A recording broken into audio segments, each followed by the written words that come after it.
서울의 아침은 잔인할 정도로 명징하고 소름 끼칠 정도로 고요하다. 한강변을 따라 늘어선 고층 아파트, 단지의 28층, 민수의 침실로 스며드는 새벽 6시에 푸르스름한 빛은 희망의 전조라기보다는 생존을 위한 또 다른 24시간의 카운트다운을 알리는 차가운 신호탄에 가깝다.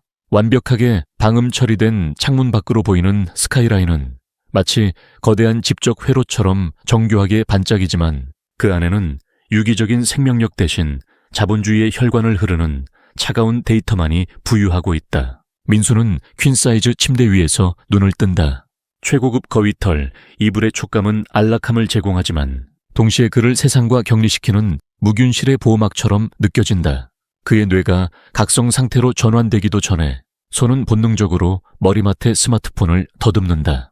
망막을 찌르는 청색광, 그리고 화면에 떠오르는 수많은 알림들은 그가 이 사회라는 거대한 가상세계에 여전히 접속되어 있음을 증명하는 유일한 생명 유지 장치다. 30세, 소위 명문대라 불리는 최상위 대학 졸업장, 대기업 전략기획팀의 직함, 그리고 지하주차장에서 주인을 기다리는 독일제 세단, 이 모든 스펙들은 민수라는 인간의 외피를 화려하게 장식하는 갑옷이지만 정작 그 갑옷 안에는 타인과의 진정한 교감을 단 한 번도 경험해보지 못한 발육부진의 자아가 웅크리고 있다. 그는 샤워기에서 쏟아지는 뜨거운 물줄기 아래서 잠시나마 살아있음을 느끼지만 거울 속에 비친 자신의 육체는 효율적으로 관리된 자본의 산물일 뿐 욕망과 결핍을 솔직하게 드러내는 야생의 그것과는 거리가 멀다. 드레스룸에 걸린 무채색의 정장들은 그가 오늘 하루 연기해야 할 엘리트 직장인이라는 배역의 의상이며 그는 이 의상을 걸치는 순간부터 철저하게 감정을 제거당한 채 거대한 연극 무대로 떠밀려 나간다. 민수가 자신의 은색 세단에 올라타 시동을 거는 행위는 단순한 이동의 시작이 아니라 완벽하게 통제된 자신만의 요새로 피신하는 심리적 의식이다. 외부의 소음과 매연, 그리고 예측 불가능한 타인들과의 접촉이 완벽하게 차단된 차 안에서 그는 비로소 안도의 한숨을 내쉰다. 내비게이션이 지시하는 최적의 경로는 그의 인생 궤적과 놀랍도록 닮아있다. 오차를 허용하지 않는 효율성, 목적지를 향한 최단거리, 그리고 그 과정에서 마주칠 수 있는 모든 우발적 변수들의 제거. 이것이 바로 민수가 학습해온 생존의 문법이다. 그가 도착한 곳은 강남의 중심부에 위치한 공유 오피스다. 공유와 공동체를 표방하는 이 공간은 역설적으로 민수에게 있어 가장 고독한 섬이다. 통유리로 된 세련된 라운지에는 수많은 유목민족 노동자들이 각자의 노트북에 코를 박고 있지만 그들 사이에는 보이지 않는 거대한 유리벽이 존재한다. 민수는 익숙한 동작으로 소음 차단 헤드폰을 착용한다. 외부의 소리를 차단하는 이 행위는 단순히 업무 집중을 위한 것이 아니라 나는 당신들과 섞일 의도가 없다는 사회적 차단막을 치는 행위다. 그는 지정된 좌석에 앉아 노트북을 열고 텀블러를 정렬하며 완벽한 몰입의 자세를 취하지만 그의 내면에서는 끊임없이 타인의 시선을 의식하는 감시탑이 작동하고 있다. 누군가 자신의 등 뒤를 지나갈 때마다 등줄기가 뻣뻣해지고 자판을 두드리는 손가락 끝에는 미세한 경련이 인다. 이것은 업무에 대한 열정이 아니라 무리에 섞이지 못하고 도태될지도 모른다는 영장류의 원초적인 공포가 현대적인 방식으로 변주된 병리적 긴장 상태다. 오전 10시 30분 카페인 수혈이 필요해진 민수는 라운지의 카페로 향한다. 여기서 우리는 키오스크형 인간의 전형적인 병리 현상을 목격하게 된다. 카운터에는 미소를 띤 인간 바리스타가 주문을 기다리고 있지만 민수의 발길은 자석에 이끌리듯 무인 주문기로 향한다. 왜인가 인간과의 대면은 변수를 내포하고 있기 때문이다. 바리스타와의 눈 맞춤, 인사의 타이밍, 목소리의 어조, 혹시라도 주문을 잘못 말했을 때 발생할 수 있는 찰나의 어색함, 이 모든 미세한 사회적 상호작용은 민수에게 있어 막대한 심리적 에너지를 소모하게 만드는 고비용 거래다. 반면 무인 주문기는 완벽하다. 감정 없는 화면은 그를 판단하지 않는다. 그가 말을 더듬든 표정이 굳어있든 상관없이 기계는 입력된 데이터만을 정직하게 처리한다. 민수는 화면을 누르며 안도감을 느낀다. 하지만 이 안도감은 명백한 퇴행이다. 그는 인간 대 인간으로 교류할 수 있는 기회를 스스로 거세하고 기계적 알고리즘의 편안함 뒤로 숨어버린 것이다. 주문번호표를 쥐고 기다리는 그 짧은 시간 동안 그는 바리스타와 눈이 마주칠까봐 시선을 허공이나 스마트폰 화면에 고정한다. 그의 심박수는 미세하게 상승하고 스트레스 호르몬 수치는 긴장 상태를 유지한다. 주문하신 커피 나왔습니다. 라는 바리스타의 육성보다 진동벨의 드르륵거리는 기계적 신호가 그에게는 훨씬 더 명확하고 안전한 언어다. 커피를 받아들고 도망치듯 자리로 돌아오는 그의 뒷모습은 최첨단 도시 활보하는 엘리트가 아니라 사회라는 밀림에서 포식자의 눈을 피해 굴 속으로 숨어드는 겁먹은 초식동물의 그것과 다를 바가 없다. 이제 우리는 민수의 내면에서 벌어지는 가장 처참한 전쟁, 즉 이성과의 잠재적 접촉 상황에서의 심리적 붕괴를 해부해야 한다. 민수의 옆 테이블, 불과 2미터 떨어진 곳에 2명의 여성이 자리를 잡는다. 세련된 옷차림, 은은하게 풍겨오는 향수 냄새, 그리고 간헐적으로 터져나오는 웃음소리. 민수의 뇌 속에 있는 편도체가 비상벨을 울리기 시작한다.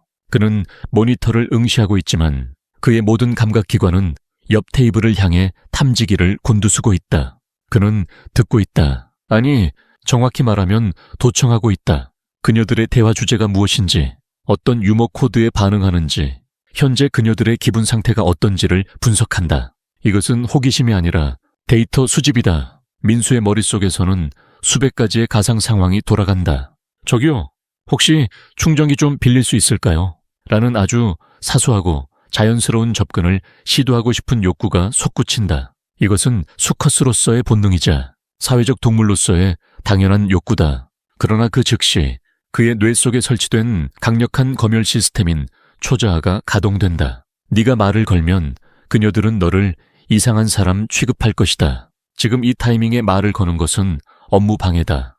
내 목소리가 떨리면 어떡하지? 얼굴이 빨개지면 거절당했을 때 주변 사람들의 시선은 그 수치심을 감당할 수 있나? 이러한 내면의 목소리는 사회 비교 이론과 결합하여 그를 완벽하게 마비시킨다. 그는 자신을 타인, 특히 매력적인 이성과 비교하며 스스로를 자격 미달로 규정한다. 그는 자신이 가진 경제적 능력이나 사회적 지위가 이 순간에는 아무런 무기가 되지 못한다는 사실을 본능적으로 깨닫는다.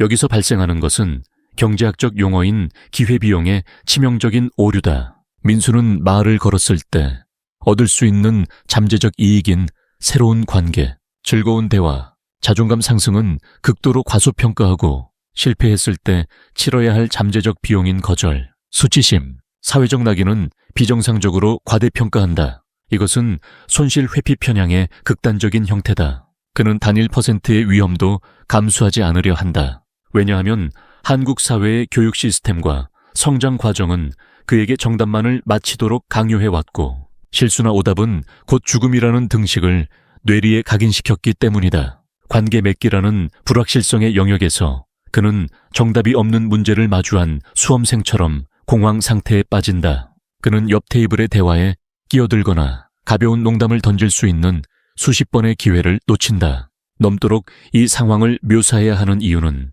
그 찰나의 망설임 속에 민수의 30년 인생이 응축되어 있기 때문이다. 그의 침묵은 단순한 조용함이 아니다. 그것은 비명이다. 욕망과 공포가 충돌하여 만들어낸 고압의 침묵이다.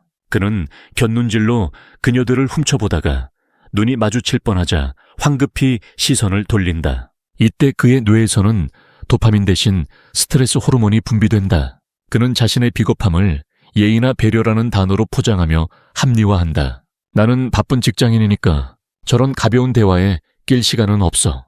하지만 이것은 명백한 자기기만이다. 사실 그는 방법을 모르는 것이다. 교과서와 영어 점수, 직무 지침서에는 나와 있지 않은 인간의 알고리즘을 해독할 능력이 그에게는 전무하다. 그는 고성능의 하드웨어를 갖추고 있지만 사회성이라는 운영체제가 설치되지 않은 껍데기뿐인 슈퍼컴퓨터다. 시간이 흐르고 두 여성은 자리를 뜬다. 민수는 그제야 참았던 숨을 몰아쉰다. 안도감과 동시에 밀려오는 거대한 패배감. 그는 아무것도 하지 않음으로써 아무런 상처도 입지 않았지만 동시에 아무것도 얻지 못했다. 그가 앉아있던 그 자리는 물리적으로는 쾌적한 에어컨 바람이 부는 공유 오피스의 일부분이지만 심리적으로는 그가 스스로 쌓아 올린 감옥의 독방이다.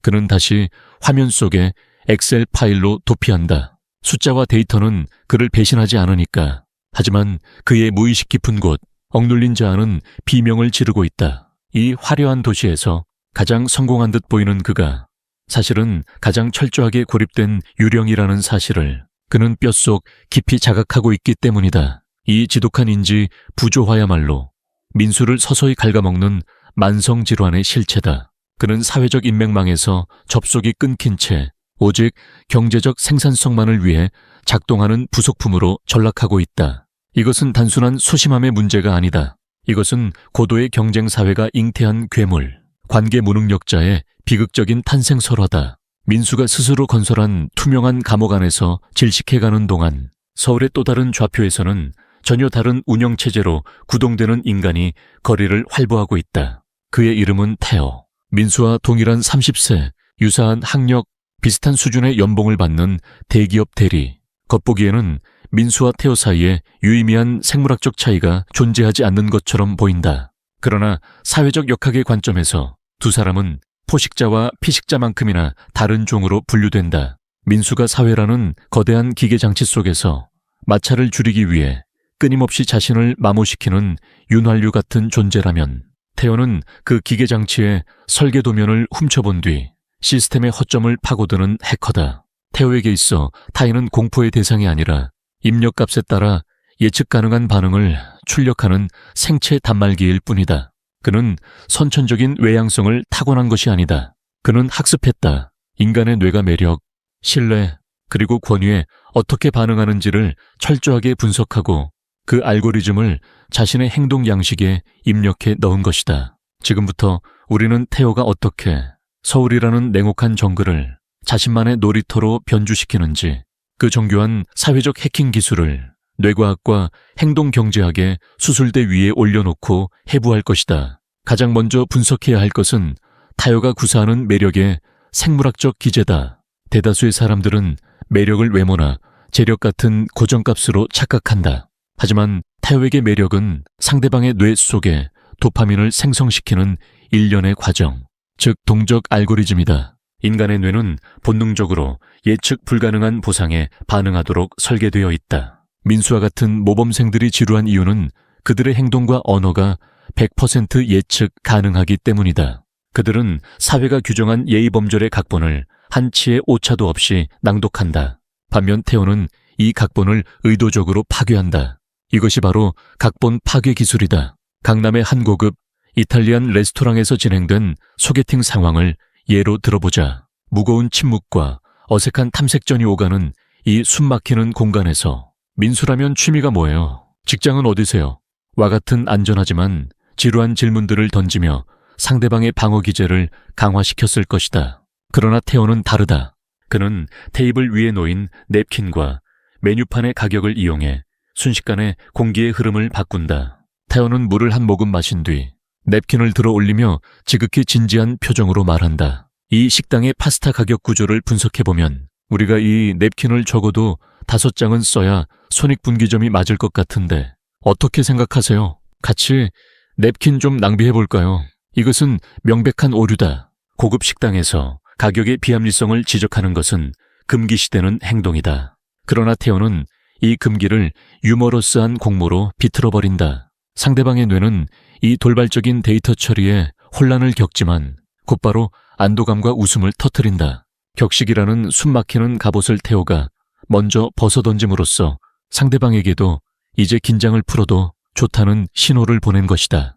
이 순간 태오는 단순한 대화 상대에서 이 부조리한 고비용의 상황을 함께 비웃을 수 있는 공범으로 격상된다. 이것은 단순한 농담이 아니라 상황의 통제권을 쥐고 흔드는 고도의 권력 행위다. 그는 돈이라는 민감한 주제를 농담거리로 전락시킴으로써 자신이 그깟 돈이나 격식 따위에 얽매이지 않는 우월한 존재임을 무의식 중에 과시하는 것이다. 다음으로 분석할 데이터는 가장 비사회적이고 굴욕적인 공간인 화장실 앞 대기줄에서의 행동 양식이다. 강남의 유명 클럽이나 술집의 화장실 대기줄은 인간의 존엄성이 시험받는 장소다. 배설의 욕구를 참으며 좁은 복도에 일렬로 늘어선 수컷들은 서로의 시선을 피하며 스마트폰을 만지작거리는 것으로 수치심을 감춘다. 민수에게 이 시간은 지옥이다. 자신의 낮은 사회적 지위가 노출되는 것 같아 견딜 수 없어 한다. 하지만 태호에게 이 기다림은 지위 게임을 위한 완벽한 무대다. 그는 스마트폰을 보지 않는다. 대신 그는 여유로운 자세로 줄을 선 사람들을 둘러보다가 옆 사람에게 가볍게 말을 건넨다. 이 정도 대기 시간이면 방광 용적률 테스트 대회에 나가도 되겠는데요. 제가 볼 때 저 안에서 누군가 워털루 전투를 치르고 있는 게 분명합니다. 이 발언은 두 가지 효과를 동시에 발생시킨다. 첫째, 기다림이라는 수동적이고 부정적인 상황을 게임이나 전투라는 유희적인 구조로 재정의한다. 둘째, 어색한 침묵 속에 고립되어 있던 타인들을 화장실을 기다리는 동지로 묶었으며 순식간에 그 무리의 리더 역할을 자처한다. 사람들은 태호의 농담에 피식 웃으며 긴장을 푼다. 그 짧은 순간 태호는 화장실 줄이라는 가장 비루한 공간의 지배자가 된다. 그는 자신의 약점인 배설 욕구를 먼저 드러내 희화화함으로써 역설적으로 그 상황을 초월하는 여유를 보여준다. 이것이 바로 자신감의 실체다. 자신감은 완벽함에서 오는 것이 아니라 불완전함을 두려워하지 않는 태도에서 온다. 태호가 화장실에 들어갈 때쯤이면 그는 이미 줄 서 있던 사람들과 가벼운 눈인사를 주고받는 사이가 되어 있다. 민수가 화장실을 도피처로 삼을 때 태호는 화장실 앞을 사교의 장으로 재설계한 것이다. 마지막으로 태호의 사회적 해킹 능력이 정점에 달하는 곳은 요리교실과 같은 비언어적 소통의 전장이다. 요리교실은 칼과 불, 식재료라는 원초적인 도구들이 오가는 공간이며 필연적으로 협동과 분업이 요구되는 축소된 사회다. 여기서 태호는 언어보다는 공간 점유와 음성학을 통해 우위를 점한다. 조별 실습이 시작되자마자 민수는 제가 뭘 하면 될까요? 라고 묻거나 눈치를 보며 구석에서 양파나 까고 있을 것이다. 이것은 전형적인 서열 낮은 개체의 행동 양식이다. 지시를 기다리는 수동성. 반면 태호는 질문하지 않는다. 그는 지시한다. 하지만 그 지시는 강압적이지 않다. 그는 자연스럽게 조리대 중앙, 즉 공간의 중심을 차지하고 선다. 그리고 낮고 안정된 어조로 말한다. 제가 고기 손질을 맡을 테니까 민지 씨는 야채를 씻어서 저한테 넘겨주세요. 그리고 준호 씨는 프라이팬 예열 좀 부탁드릴게요. 그는 부탁의 형식을 빌려 명령을 내린다. 중요한 것은 그가 요리를 잘하느냐 못하느냐가 아니다. 그가 불확실한 상황, 즉 누가 무엇을 해야 할지 모르는 혼란을 정리하고 구조화했다는 사실이다. 인간의 뇌는 본능적으로 혼란을 줄여주는 대상에게 리더십을 투사하게 되어 있다. 또한 태호는 칼질을 하거나 재료를 섞을 때 팔꿈치를 몸통에서 멀리 떨어뜨려 자신의 신체 면적을 최대한 넓게 확장한다. 이는 동물행동학적으로 나는 이 공간을 지배하고 있으며 위협에 굴하지 않는다는 무언의 과시다. 그가 옆 사람의 자세를 교정해 줄 때 사용하는 가벼운 신체 접촉은 친밀감과 위계를 동시에 설정하는 고도의 기술이다. 수업이 끝날 무렵 그 조의 모든 결과물은 태호의 지휘 아래 완성된 성과물로 인식되며 조원들은 무의식적으로 태호의 승인을 갈구하게 된다. 결론적으로 태호의 모든 행동은 철저하게 계산된 경제학적 행위다. 그는 사회적 상호작용이라는 시장에서 최소의 비용인 가벼운 농담, 여유로운 태도로 최대의 이익인 호감, 신뢰, 주도권을 창출해낸다.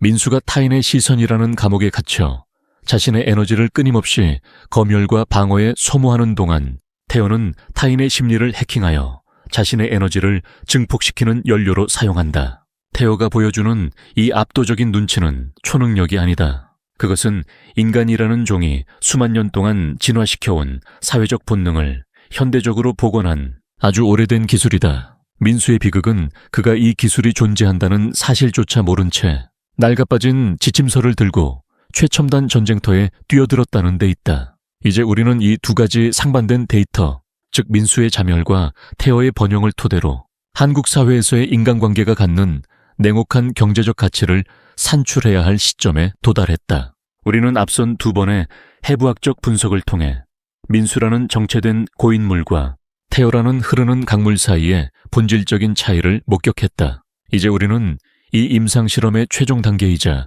가장 잔혹한 진실을 마주해야 한다. 그것은 바로 이 두 가지 생활 양식이 가져올 미래의 대차대조표를 작성하는 일이다. 서울이라는 도시는 낭만적인 서사시가 쓰이는 곳이 아니다. 이곳은 모든 인간관계가 철저하게 비용과 편익이라는 숫자로 치환되는 거대한 거래소다. 당신이 누군가에게 건네는 미소, 밥을 사는 행위, 경청하는 태도 등은 모두 보이지 않는 사회적 자본을 획득하기 위한 투자 행위다. 따라서 우리는 감정을 배제하고 냉철한 회계사의 눈으로 민수와 태호의 인생에 대한 투자 대비 수익률을 산출해야 한다.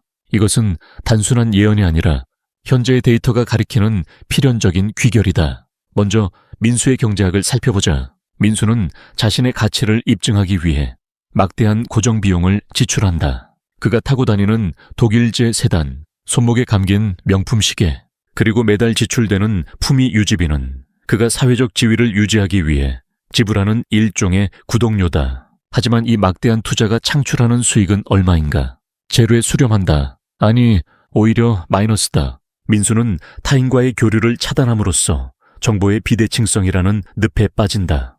회사 내부의 은밀한 인사, 이동 정보, 업계의 동향, 혹은 삶을 풍요롭게 할 수 있는 사소하지만 결정적인 기회들은 결코 공식적인 문서나 이메일로 전달되지 않는다. 그것들은 흡연실에서의 잡담, 술자리에서의 농담, 혹은 탕비실에서의 짧은 눈인사 속에 암호화되어 유통된다. 민수는 이 암호화된 정보망, 즉 인맥이라는 광케이블에 접속하지 못했기 때문에 언제나 한 박자 늦게 움직이거나 결정적인 순간에 배제된다. 그가 고독한 밤을 보내며 넷플릭스를 보는 동안 소모하는 기회비용은 계산조차 불가능할 정도로 막대하다. 더 심각한 것은 감가상각이다. 민수가 그토록 자랑스러워하는 젊음, 학벌, 그리고 직장 타이틀은 시간이 지날수록 그 가치가 급격하게 하락하는 자산이다. 10년 후 40세가 된 민수를 상상해보라. 배는 나오고 머리숱은 줄어들 것이며 그를 대체할 수 있는 더 젊고 더 똑똑하고 더 싼 연봉의 새로운 민수들이 매년 수천 명씩 쏟아져 들어올 것이다. 그때 과연 민수에게 남는 것은 무엇인가? 낡아버린 외제차와 누구에게도 진심으로 환영받지 못한다는 뼈아픈 고립감뿐이다. 그는 기술적으로는 파산하지 않았을지 몰라도 사회적 자본의 관점에서는 이미 부도 처리된 불량 채권이나 다름없다. 반면 태호의 경제학은 레버리지, 즉 지렛대 효과의 정수를 보여준다.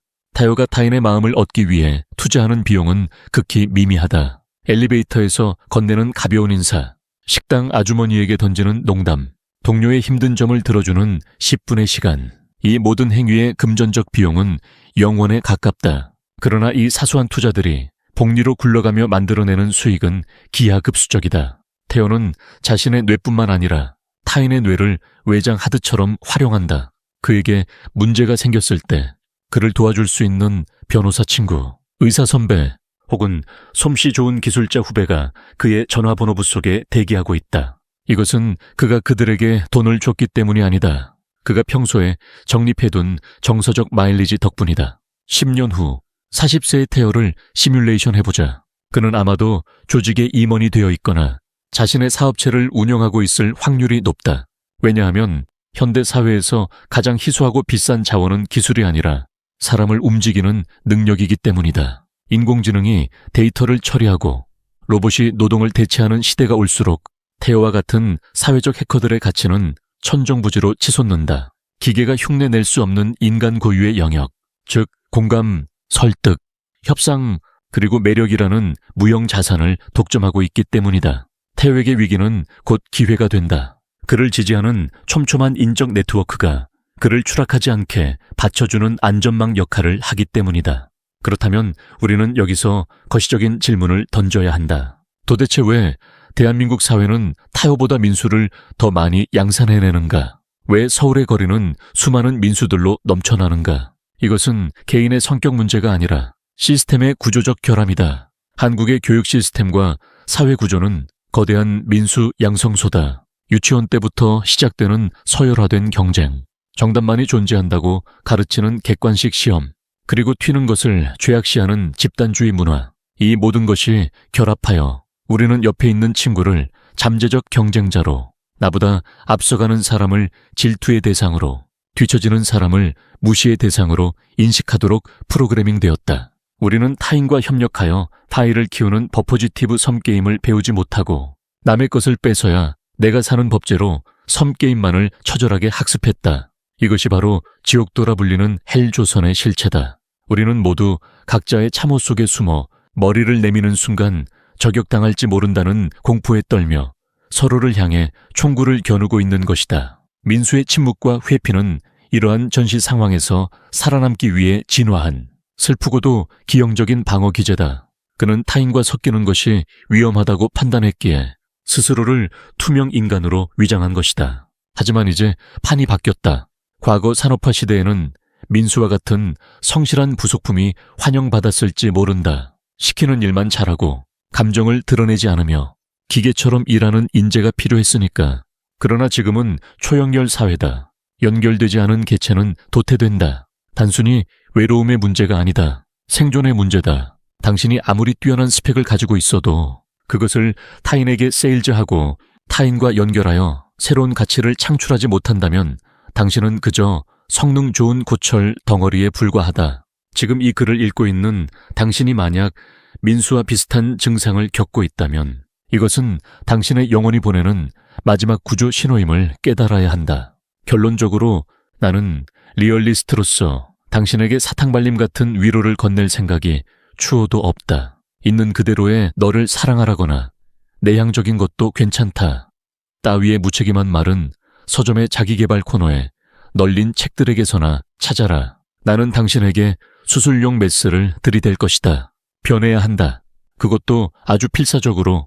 당신의 하드웨어 스펙, 외모, 재력을 업그레이드하는 짓은 이제 그만둬라. 이미 충분하다. 지금 당신에게 필요한 것은 운영체제의 전면적인 재설치다. 민수라는 바이러스에 감염된 낡은 자아를 포맷하고 테어의 알고리즘을, 그 뻔뻔하고 능청스러운 생존 본능을 당신의 뇌리에 이식해야 한다. 오늘 점심시간 편의점 도시락이나 구내식당 구석자리를 찾아가지 마라. 껄끄러운 동료에게 혹은 전혀 모르는 타인에게 말을 걸어라. 거절당하는 것을 두려워하지 마라. 쪽팔림은 순간이지만 고립은 영원하다. 당신이 먼저 그 견고한 침묵의 벽을 깨지 않는다면 이 거대한 도시는 결국 당신을 삼켜버리고 뼈 한 조각 남기지 않은 채 망각의 저편으로 배설해버릴 것이다. 관계는 권력이다. 매력은 자본이다. 그리고 눈치는 지능이다. 이 잔인한 명제를 인정하고 전장에 뛰어드는 자만이 이 차가운 도시의 진짜 주인이 될 수 있다. 선택은 당신의 몫이다. 평생 키오스크 뒤에 숨어 버튼이나 누르는 유령으로 살다가 소멸할 것인가? 아니면 시스템을 해킹하여 세상의 주인공으로 거듭날 것인가?